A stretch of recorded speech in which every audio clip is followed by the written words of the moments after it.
നമസ്കാരം. കേരളം കണ്ട ഏറ്റവും വലിയ രണ്ടാമത്തെ ദുരന്തം നമ്മുടെ സമീപ ഭാവിയിൽ, നമ്മുടെ തലമുറയിലും നമ്മുടെ തൊട്ടു മുമ്പുള്ള തലമുറയിലും ഏറ്റവും വലിയ ദുരന്തമായി നമ്മൾ കണ്ടിട്ടുള്ളത് ഇപ്പോൾ മുണ്ടക്കയിലും ചൂരൽമലയിലും നടന്നിട്ടുള്ള ദുരന്തമാണ്. അത്രത്തോളം മരണസംഖ്യ അവിടെ ഉണ്ട്, അത്രത്തോളം നാശനഷ്ടമുണ്ട്. എന്നാൽ കഴിഞ്ഞ 3 മാസമായിട്ടും അവിടെ ഉള്ള ജനങ്ങളെ പുനരധിവസിപ്പിക്കുന്നതിൽ സർക്കാർ പരാജയപ്പെട്ടിട്ടുണ്ട്.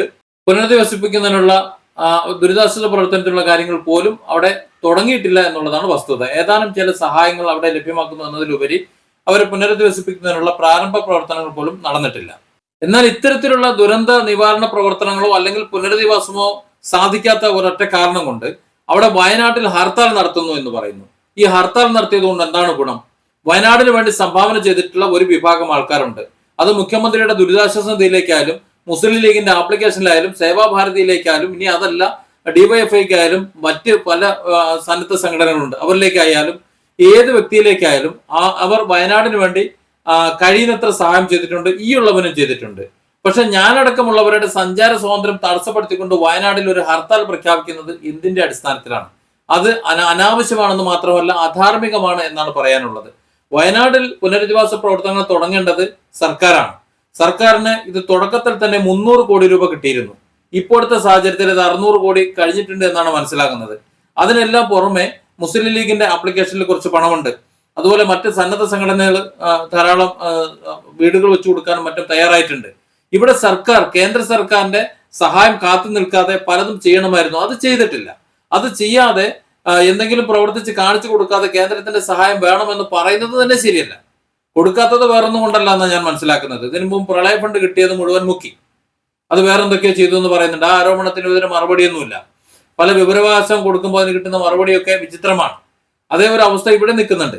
ഇവിടെ സന്നദ്ധ സംഘടനകളും മറ്റും മറവാടിയ ഓരോ ശരീരത്തിനും 70,000 വെച്ച് കണക്ക് പറഞ്ഞുകൂടെ കാണുമ്പോൾ കേന്ദ്രം പിന്നെ എങ്ങനെ പൈസ കൊടുക്കല്? കൊടുത്തിട്ടുണ്ടല്ലോ എന്ന് എനിക്കറിയില്ല. കുറച്ച് പൈസ കൊടുത്തു എന്ന് പറയുന്നു, ഇനി കൊടുക്കില്ല എന്ന് പറയുന്നു. പക്ഷെ ഇതൊന്നും ഇല്ലാതെ തന്നെ വയനാടിന്റെ പുനരധിവാസം സാധിക്കും. എന്താ സർക്കാർ അത് ചെയ്യാത്തത്? ഇവിടെ LDF-ഉം ഹർത്താലിന് ആഹ്വാനം ചെയ്തിട്ടുണ്ട്. സത്യത്തിൽ എന്തിന്റെ അടിസ്ഥാനത്തിലാണ് ഹർത്താൽ നടത്തുന്നത്? നരേന്ദ്രമോദി സർക്കാരിനെതിരെയോ അതോ പിണറായി സർക്കാരിനെതിരെയോ? പിണറായി സർക്കാരിന്റെ അക്കൗണ്ടിലേക്ക് ആദ്യത്തെ ദിവസങ്ങളിൽ, ചോദിച്ച ദിവസങ്ങളിൽ തന്നെ 300 കോടിയിൽ പരം രൂപയുണ്ട്. ഇപ്പൊ 600 കോടിയിലധികം രൂപയുണ്ട്.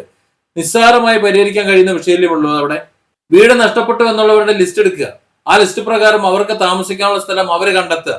ആ സ്ഥലത്തിന് കണ്ടെത്തുന്ന സ്ഥലത്തിനുള്ള പേയ്മെന്റ് ഇപ്പൊ നാഷണൽ ഹൈവേ അതോറിറ്റി സ്ഥലത്തിന് പണം കൊടുത്തിരുന്നത് പോലെ ആരിൽ നിന്നാണോ സ്ഥലം വാങ്ങിയെടുക്കുന്നത് ആ സ്ഥലം ഉടമയ്ക്ക് അവരുടെ അക്കൗണ്ടിലൂടെ അങ്ങോട്ട് കൊടുക്കുക, ബാങ്കിൽ കൊടുക്കുക.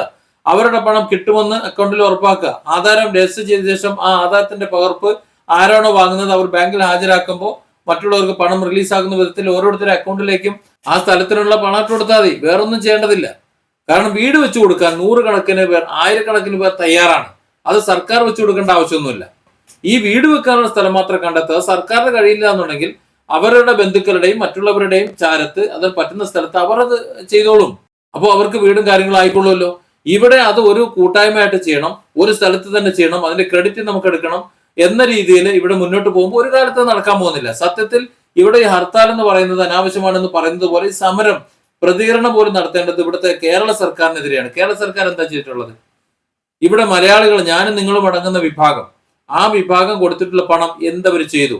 ഇപ്പൊ ചെയ്തുകൊണ്ടിരിക്കുന്ന കാര്യം ഞാൻ പറയാം. വയനാട്ടിൽ ഈ ഹർത്താൽ നടത്തുന്ന മാന്യ സൗഹൃദങ്ങൾ ചിന്തിക്കണം. അവിടെ രാവിലെ ഒരു 8-9 മണിയാകുമ്പോൾ, 9-10 മണിയാകുമ്പോൾ കുറച്ചു പേർ ഈ സ്ഥലം പരിശോധിക്കാൻ വേണ്ടിയിട്ട് ശരീരം എന്തെങ്കിലും വീണ്ടെടുക്കാൻ പറ്റുമോ, ശരീരാവശ്യങ്ങൾ വീണ്ടെടുക്കാൻ പറ്റുമോ, മറ്റെന്തെങ്കിലും ചെയ്യാൻ പറ്റുമോ എന്ന് കരുത്തിൽ കുറച്ചു പേർ അങ്ങോട്ട് പോകുന്നു. ഉച്ചയാകുമ്പോൾ കുറച്ച് ഫുഡ്, ഇവർക്ക് കഴിക്കാനുള്ള ഭക്ഷണം അവിടെ എത്തിച്ചു കൊടുക്കുന്നു, ക്യാമ്പിൽ നിന്ന് എത്തിച്ചു കൊടുക്കുന്നു. ഒരു 2 മണിയോട് കൂടി അവർ തിരിച്ചു പോരുന്നു. ഇതൊരു ചടങ്ങായിട്ട് ഡെയിലി നടന്നു വരുന്നു. ഇനി ഇതിന്റെ പേരിൽ കുറെ കോടികൾ വെട്ടിമഴിക്കും. ഇതാണ് ഇപ്പൊ അടുത്ത് ഉണ്ടാകാൻ പോകുന്നത്. ഈ കിട്ടിയ ദുരിതാശ്വാസ ഫണ്ടിൽ നിന്ന് ഇത്തരത്തിലുള്ള വെട്ടിമിഴുങ്ങലല്ലാതെ എന്ത് ദുരിതാശ്വാസ പ്രവർത്തനമാണ്, എന്ത് പുനരധിവാസ പ്രവർത്തനമാണ് കേരള സർക്കാർ അവിടെ നടത്തുന്നത്? അത് പറയും. ഈ കേന്ദ്ര സർക്കാർ എന്തെങ്കിലും തന്നില്ല എന്ന് പറഞ്ഞുകൊണ്ട് അല്ലെങ്കിൽ അങ്ങനെ ആരോപിച്ചുകൊണ്ട് വയനാട്ടിൽ ഇത്തരത്തിലുള്ള ഹർത്താൽ നടത്തുമ്പോൾ അതുവഴി പാസ് ചെയ്യുന്ന എന്നെപ്പോലുള്ള സാധാരണക്കാരും അവിടെയുള്ള ജനങ്ങളും എന്ത് പഠിച്ചു? കഴിയുന്നവരെല്ലാം ഈ വയനാടിന് വേണ്ടി എന്തെങ്കിലും ചെയ്യാൻ തയ്യാറായിരിക്കുകയും ഇപ്പോഴും ചെയ്യാൻ തയ്യാറായിരിക്കുകയും അതിനാവശ്യമായ ഫണ്ട് സംഭാവന ചെയ്യുകയും ചെയ്തവരാണ്. അവരെ ബുദ്ധിമുട്ടിലാക്കി അവർ സഞ്ചരിക്കാൻ പാടില്ല, അത്യാവശ്യ വാഹനങ്ങൾ മാത്രമേ ഓടാൻ പാടുള്ളൂ, ബാക്കിയൊന്നും പോകാൻ പാടില്ല, പുറത്തിറങ്ങാൻ പാടില്ല, കടകൾ അടച്ചിടണം, അതേപോലെ ടാക്സി, ഓട്ടോ ഒന്നും ഓടാൻ പാടില്ല എന്ന് പറയുമ്പോൾ രണ്ടറ്റവും മുട്ടിയിരിക്കുന്ന വിഭാഗത്തെ വീണ്ടും മുട്ടിക്കണം. ഇനി ആരെങ്കിലും അതുവഴി വണ്ടി ഓടിച്ച് അത്യാവശ്യത്തിന് പോകണമെന്നുണ്ടെങ്കിൽ അവനെ തടഞ്ഞു നിർത്തി അസഭ്യം വിളിക്കണം. കാര്യം വയനാടിന് സംഭാവന കൊടുത്തതിന്റെ ശിക്ഷയാണ്. ഞാൻ ചോദിക്കട്ടെ, അതുവഴി സഞ്ചരിക്കുന്ന ആൾക്കാർ, വ്യക്തികൾ, നാളെ അതുവഴി പലരും സഞ്ചരിക്കും. അവരൊക്കെ വയനാടിന് സംഭാവന ചെയ്യാത്ത, വയനാടിനെ കുറിച്ച് ചിന്തിക്കാത്ത, വയനാടിന് വേണ്ടി കണ്ണീരൊടുക്കാത്ത എത്ര പേരുണ്ടാവും? ഇതിന് നേതൃത്വം കൊടുക്കുന്ന, ഈ ഹർത്താലിനും അതുപോലെ മറ്റു കാര്യങ്ങൾക്ക് നേതൃത്വം കൊടുക്കുന്ന രാഷ്ട്രീയ നേതാക്കൾ ഒഴികെ മറ്റെല്ലാവരും അതിന്, ഈ ദുരന്തത്തിന് എതിരെ കണ്ണീരൊടുക്കുന്നവരാണ്. ഈ നേതാക്കൾക്ക് അതൊരു കച്ചവടമാണ്. ഈ ഹർത്താൽ പോലും ഒരു ബിസിനസ് ആണെന്നാണ് ഞാൻ മനസ്സിലാക്കുന്നത്. നാളെ നടത്തുന്ന ഹർത്താൽ, ഈ ചൊവ്വാഴ്ച നടത്തുന്ന ഹർത്താൽ തികച്ചും അനാവശ്യമാണ്.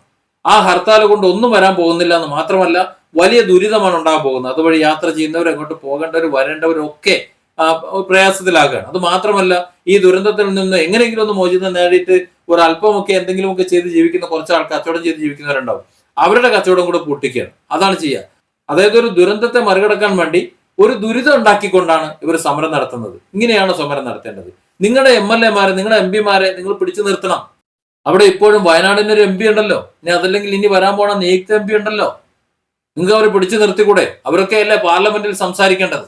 പാർലമെന്റിൽ ശക്തിയുക്തം സംസാരിച്ചുകൊണ്ട് വയനാടിന് വേണ്ടിയിട്ടുള്ള ഫണ്ട് ഉണ്ടാക്കേണ്ടത് അവരല്ലേ?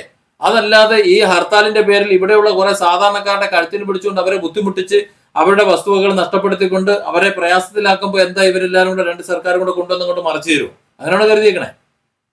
എനിക്ക് തോന്നുന്നില്ല അങ്ങനെ മറിച്ചു തരും എന്നുള്ളത്. അതുകൊണ്ട് ഇത് അനാവശ്യമാണ്. ഈ ഹർത്താൽ കൊണ്ട് ബുദ്ധിമുട്ടുന്നത് വയനാട്ടിലെയും പരിസര പ്രദേശങ്ങളിലുമുള്ള ജനങ്ങളാണ്. അവർക്കാണ് ഇതുകൊണ്ട് സാമ്പത്തിക നഷ്ടം ഉണ്ടാകുന്നത്. അവർക്കാണ് അവരുടെ ജീവിതം ദുരിതത്തിലാകുന്നത്. എന്തിനു വേണ്ടി? ഈ വയനാടിന് വേണ്ടി ശബ്ദിച്ചത് കൊണ്ട്, വയനാടിന് വേണ്ടി 10 രൂപ സംഭാവന കൊടുത്തത് കൊണ്ട് ഒക്കെ നമ്മൾ കണ്ടുപിടിക്കണം. അവിടെ നാസർ മാനു എന്ന് പറയുന്ന ചെറുപ്പക്കാരനുണ്ട്, ഒരുപക്ഷെ നിങ്ങൾക്ക് അറിയാമായിരിക്കും. വയനാട്ടിൽ ആരോടും പറയാതെ മൂപ്പര് പണി തുടങ്ങിയിട്ടുണ്ട്. അദ്ദേഹത്തിന്റെ സ്ഥലം കണ്ടെത്തി അതിൽ വീട് പണി ഏകദേശം പൂർത്തിയാകാനുമായി. ആരോട് ചോദിച്ചിട്ടില്ല, ആരോടും പറഞ്ഞിട്ടുമില്ല. അതിന് അർഹതയുള്ളവർക്ക് അങ്ങോട്ട് കൊടുക്കും. ഇതുപോലെ ഓരോ സന്നദ്ധ സംഘടനകളും അവർ പറഞ്ഞിട്ടുള്ള, അവർ തീരുമാനിച്ചിട്ടുള്ള വീടുകൾ, സ്ഥലം എടുത്തങ്ങോട്ട് ചെയ്തു കൊടുത്താൽ തീരുന്ന വിഷയമേ ഇവിടെ ഉള്ളൂ. അതിന് ഇവിടുത്തെ പിണറായി സർക്കാർ ഒറ്റ കാര്യം ചെയ്താൽ മതി. ഞങ്ങളുടെ കയ്യിൽ പണമില്ല, കേന്ദ്രം ഞങ്ങൾക്ക് പണം തന്നിട്ടില്ല, അതുകൊണ്ട് തന്നെ ഞങ്ങൾക്കൊന്നും ചെയ്തു തരാൻ നിവൃത്തിയില്ല, നിങ്ങൾ എന്തെങ്കിലും ചെയ്യാൻ പറ്റുന്നുണ്ടെങ്കിൽ ചെയ്യൂ എന്ന് പറഞ്ഞുകൊണ്ട് ഈ സന്നദ്ധ പ്രവർത്തകരെ അങ്ങോട്ട് ഏൽപ്പിക്കുക. ഈ ഏൽപ്പിച്ച ആൾക്കാർ അവരങ്ങോട്ട് ചെയ്തോട്ടെ, നിങ്ങൾ ചെയ്തോളൂ. എന്തെങ്കിലും ഗവൺമെന്റിന്റെ ഭാഗത്തു നിന്ന് എന്തെങ്കിലും ഓഫീസ് സഹായങ്ങൾ എന്തെങ്കിലും ആവശ്യമുണ്ടെങ്കിൽ നമ്മൾ തരാം. തൽക്കാലം നമ്മുടെ ഖജനാവിൽ പണമില്ലാത്തത് കൊണ്ട്, ഉള്ളതൊക്കെ നമ്മൾ എടുത്ത് തീർത്തത് കൊണ്ട്, തൽക്കാലം ഒരു നിവൃത്തിയില്ലാത്തത് കൊണ്ട് നിങ്ങളൊന്ന് ചെയ്തു തരണമെന്നൊരു വർത്താനം പറഞ്ഞാൽ മതി. പിണറായി പറഞ്ഞാൽ ബാക്കിയുള്ളൊരു മുഴുവൻ ആൾക്കാർ, ഇവിടുത്തെ AP ഉണ്ട്, EK ഉണ്ട്, പിന്നെ മുജാഹിദ് ഉണ്ട്, തബ്ലീഗ് ഉണ്ട്, ജമാഅത്ത് ഉണ്ട്, DYFI ഉണ്ട്, സേവാഭാരതി ഉണ്ട്, മുസ്ലിം ലീഗ് ഉണ്ട്, പിന്നെ കത്തോലിക്ക സഭ, അങ്ങനെ പലരും ഉണ്ടെന്ന്. അവരെല്ലാവരും കൂടെ ചേർന്നത് ചെയ്തോളും. ഈ സർക്കാരിന്റെ മേലെ പോകേണ്ട ആവശ്യമില്ല. ഇനി അതല്ല എന്നുണ്ടെങ്കിൽ ഈ 600 കോടി രൂപ ഇപ്പോൾ നീക്കിയിരിപ്പുള്ളതിൽ നിന്ന് ഈ പറഞ്ഞ സ്ഥലം എടുക്കുന്നതിന് ആവശ്യമായ ഒരു ധനസഹായം അവർക്ക് അവരുടെ അക്കൗണ്ടിൽ കിട്ടുകൊടുത്താലും മതി. അവർ സ്ഥലം എടുത്തോളും, ഇവര് വീട് വെച്ച് കൊടുത്തോളും. എന്തിനാണ് സർക്കാർ ഇങ്ങനെ ദുരിതാശ്വാസത്തിന്റെ പേരും പറഞ്ഞ് നടക്കേണ്ട ആവശ്യമില്ല. അതിനുള്ള ആവശ്യമായ പണം ഇപ്പോഴും ഉണ്ട്. കേന്ദ്രത്തിന്റെ കാല് പിടിക്കേണ്ട ആവശ്യമില്ല. ഇതിന്റെ ഉദ്ദേശം വേറെയാണ്. അവിടെ യാതൊരു വിധത്തിലുള്ള പ്രവർത്തനങ്ങൾ നടത്താൻ തയ്യാറല്ല. അവിടെ ദുരിതാശ്വാസ പ്രവർത്തനം നടത്താൻ തയ്യാറല്ല, ഒന്നുമല്ല. അതിന്റെ പേരിൽ കിട്ടുന്ന കുറെ പണം വാങ്ങിയെടുക്കണം, അത് പുട്ടടിക്കണം, ദൂർത്തടിക്കണം. എന്നിട്ട് അങ്ങനെ പണം കിട്ടുന്നില്ല എന്ന് പറഞ്ഞിട്ട് വയനാട്ടുകാർ അവിടെ ഒരു ഹർത്താൽ ഉണ്ടാക്കി, കുറെ CPM ആയാലും കോൺഗ്രസ് ആയാലും അതിലൂടെ BJP ഉണ്ടെന്നാണ് പറയുന്നത്. BJP ഇവിടെ പിണറായി സർക്കാരിനെതിരെ ആവുമ്പോൾ സ്വാഭാവികമായിട്ടും ഇവിടെ കോൺഗ്രസും അതുപോലെ കമ്മ്യൂണിസ്റ്റ് പാർട്ടിയും കൂടെ നേരെ കേന്ദ്രത്തിലെ BJP സർക്കാരിനെതിരെ ആയിരിക്കാം. ഇനി ഒരുപക്ഷെ കോൺഗ്രസിനെ സംബന്ധിച്ചിടത്തോളം ഈ രണ്ട് സർക്കാരിനും കൂടെ എതിരെ ആയിരിക്കാം. ഇങ്ങനെ ആകാം. എല്ലാവരും സംയുക്തമായിട്ട് അവിടെ ഒരു ഹർത്താൽ നടത്തുമ്പോൾ ഹർത്താൽ കൊണ്ട് എന്താണ് അവിടെ നടക്കാൻ പോകുന്നത് വെച്ചാൽ ഒരു ചുക്ക് നടക്കാൻ പോകുന്നില്ല.